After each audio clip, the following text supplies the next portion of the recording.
Hi folks, welcome back to the channel. In a previous video you saw us down at the NEC and we were chatting to Chris Williams, the Managing Director of Falcon Technology, and he's invited us up, as he said in the video before. Welcome, Chris. Nice to see you, Phil. It's nice to see you, and what a lovely place you've got here. It is, and the sun is out. Indeed. So we're talking about this, which is the power station. Indeed, we started talking about this when we were at the NEC Caravan show at Birmingham in February, and we were extremely busy.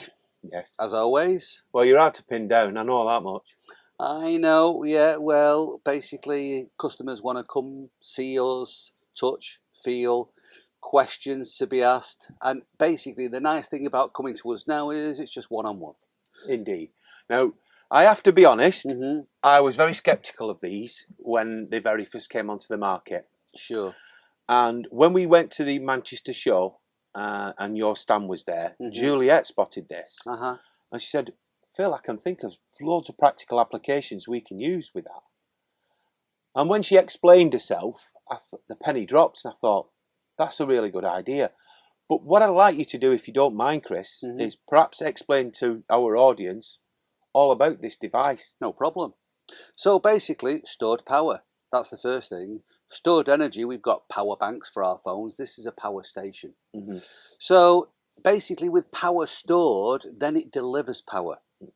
And of course, it delivers 12-volt power, which is over here, which is ideal for a cool box or a television at 12 volt. It then also has DC plugs as well, which can be 12 volt lighting, or it can operate the TV, as we were discussing this morning. Oh yeah, you mentioned a direct cable. Exactly, yeah. So we could have the TV going, of course, whilst keeping the beers cold. Very important. Very important for me anyway. USB sockets over here, we've got 3 C-type and 3 A-type. So we can keep those important things charged, whether it's a smartphone or a tablet, or headphones, sound bars. Yeah, I was thinking more like, would it, I mean, I have a MacBook Pro and I take it everywhere I go because we edit videos on the fly sometimes. Would this charge my laptop, my MacBook? So is it a USB connector? It is, it's USB-C. No problem. Right, fine. So that's covered. Exactly. Now, we've also got a wireless charger on the top here as well. So if you just literally want to, you could pop your phone on the top there, and we can now be charging our phones as well. Oh, right, I like the idea of that. So with that then, charging wirelessly, wall with a cable, now we've got the missing link. And the missing link, of course, is when we do go camping off-grid, is electricity. Now, electricity is not always needed, but of course, it's an important thing, especially for the ladies, when you mention the word hairdryer. Yeah. So basically, we've got 2 times 240 volt sockets here, which will support a hairdryer or a microwave or a kettle or a toaster, or basically any appliance that you need electricity for that is under the value of 1200 watt. Now, 1200 watt, this is constant, Phil. So when you turn an inverter on, it can take a surge of power. For example, a kettle, if you turn a 700 watt kettle on from a cold start, it will need a boost of power, so it will demand more than its running value. Yes. So a kettle, for example, at 700 watt may want 1400 watt of power to get it going. So this at 1200 watt continuous can accept a surge up to 2400 watt surge value. Yes. So it's important that, because some people do actually advertise their product at a 2400 watt unit, but that's only the surge value, which is momentarily. Yes. So with this device, we've got this power station now, and we've got it, at the moment it's got a charge on. I'll just switch it on. Okay. And we're running at, we've got 88% correct at this moment in time. So when that runs down, what options have I got for charging it? Sure, good question. So to charge it, we can charge it 3 ways. We can charge it before we go camping, and we can just plug it into the 3-pin mains plug. We've got one here. So that just plugs in like so on the front door over there. And that can just then plug into a 3-pin adapter and then plug into a wall socket. And now inside here we have got a 30 amp charger. So plain language, if this is flat, it's going to be recharged in an hour and a half. Done. That was going to be my next question. How long does it take? You beat me to it. So the second way to charge it, of course, is from a 12-volt charger. Now, this is handy, this is convenient, and we've got a job in at the moment in the workshop. And we're going to basically put a 12-volt socket in his garage. So now whilst he's driving, he can plug this in and then plug this into the charger and again charge it. Right. Now this is a 5-amp charger. So again, from a flat battery, 10 hours later on this. Right. Again, other option is we can charge it from a solar panel. Now, right. I think because I've got solar, haven't I? You've got solar on the roof, yeah, but we also have customers who go for a portable solar panel. Yes. But of course, a portable solar panel is only charging when the solar panel is outside. Yes. And then should you and Juliet want to go for a walk, the consideration is, do you leave the solar panel outside? Is somebody going to take it? Yeah, you've got your security. So risk, now you've got to take your solar panel in, and now, of course, you're not charging anymore. So the thing is what we spoke about was installing you a socket inside the van, which was connected to your solar panel on the roof. And this is what we were talking about Birmingham. That's right. Installing that socket. So now you could put the power station inside the Caravan, plug the charging cable, which is this over here now, to the power station, to the socket, and take charge from the solar panel on the roof. Go for your walk and don't have any worries about anybody taking your portable solar panel. Well, that sounds good. I've got another question. Go on. Right. Let's suppose now that we have that socket that you've just mentioned. Yeah. But you want to continue using it. Okay. And you want to use it in your awning as an example. Mm-hmm. How long's the cable? Oh, 5 metres. Oh, right. So it's pretty long. That'll stretch into the awning, no problem. No problem at all. Right. That's great. So you talk about awnings. We had a customer here yesterday. Well, we had 2 customers actually that had this system fitted. Right. And basically, they were looking. One of them was looking to go to Norway and do more rural camping. And we got talking, as we do, and the conversation stretched out. And we were fitting a solar panel, and maybe the lady didn't quite understand what solar did. But when we spoke about the subject of electricity, then she realised all of a sudden she would need electricity for electrical items, and we spoke about a power station. Yes.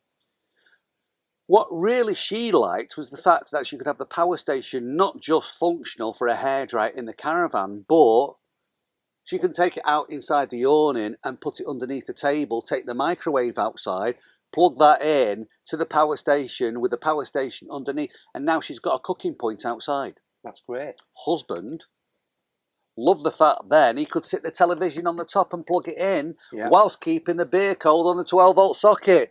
So now we've got a power station, a stored energy unit outside in the awning. Yeah. So we can extend our living space outside but still have energy. Electric, 12-volt, USB, charging devices, television, cool box, microwave, and so on.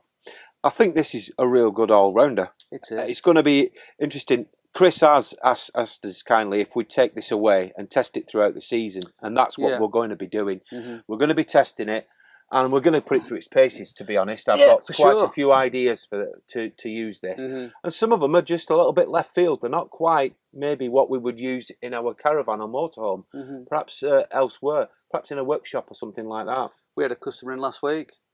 He is an auto electrician. Right. He bought one of these primarily for his leisure experience. He phoned me up to say, I've got it in the van. Now, between jobs, I can stick the kettle on and have a cup of tea. I don't have to ask for a cup of tea. I've got mobile energy. Yeah.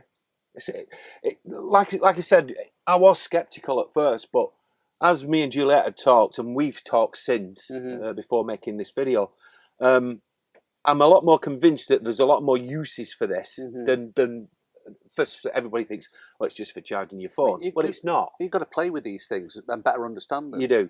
But in plain language, it is over and above your existing battery on your Caravan. You've now got an additional battery. Yes. For 12-volt needs or USB needs, but for the periods of time when you're on-grid or off-grid, on-grid but expensive electric, or the pitch you're at might be a CL site and there's no electric.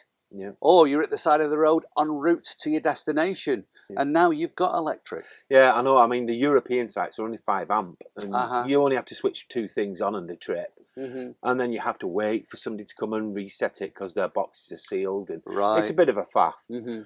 Now, with Caravanners, it's always about weight and space. Okay, so how heavy is this?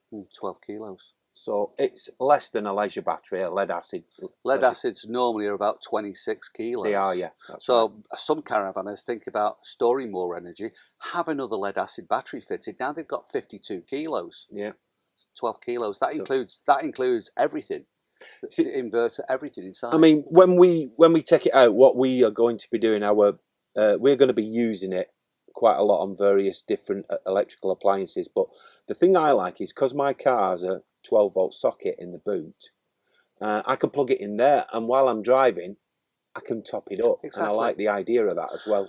We've got a motorhome at the moment that we're working on right now, and they've got a garage, and that's what we're doing. We're running a hardwired 12-volt socket directly to the leisure battery, so whilst they're driving, just like you in your car can charge it, whilst they're driving in their motorhome, they can also charge it whilst driving to the destination. So they can charge it whilst you're driving. You can charge it before you go camping. You can charge it whilst camping from a portable solar, which are available on our shop. Yeah. Or what we do, which is different to what any online seller does, is what we're proposing to do to your caravan, is to fit you a dedicated socket which is connected to your solar, your fitted solar system, to allow you to charge it from your existing solar. Right. Now, one other thing, when we were, I think I mentioned this to you whilst I was at Birmingham, we went fishing, a couple of friends and I, for 3 days, and that's what we took. We took one of these. Right. And we were camping, but day 2, it was going flat. Right. Now, we'd been going to a full English cafe down the road for our breakfast each morning. I just asked the lady, is it possible I can charge my power station on day 3? And she was kind enough for me just to use the plug it in whilst having breakfast. And again, 1 hour later, we were fully charged for another night of camping. So these are currently available on your website? They are indeed, yeah. And this is a perfect size. At 1200 watt, the nice thing about this is most electrical appliances that are travel appliances, kettle, toaster, microwave, one at a time, this is big enough to be able to handle all those at one at a time, but do the small things as well. So I know you've got cameras and you want to charge those cameras up, so it's small enough to take care. And we spoke about a CPAP machine as well. Yes, Juliet just used a CPAP machine. Exactly. Yeah. So with this now, Juliet can plug in the night time, use a CPAP machine, and you can plug it into your 12-volt charger as well. So whilst we're taking charge out of it to support the CPAP, charge is going back in as well to give extended CPAP time. See, this is what's put us off going on rallies and on to festivals and things with the Caravan, because we need 240-volt for Juliet's machine. Well, Chris, thank you very much for letting us take this away and try it out. We'll test it throughout the season, and we'll report back to you. Great. Feedback's always great, isn't it? Of course, yeah. It's what guides us. Indeed. Well, thank you very much, everybody, for watching. If you're interested in this product, I'll leave a link to Chris's website below so you can check it out. But I think it's time to go now. Okay. Bye for now. Bye.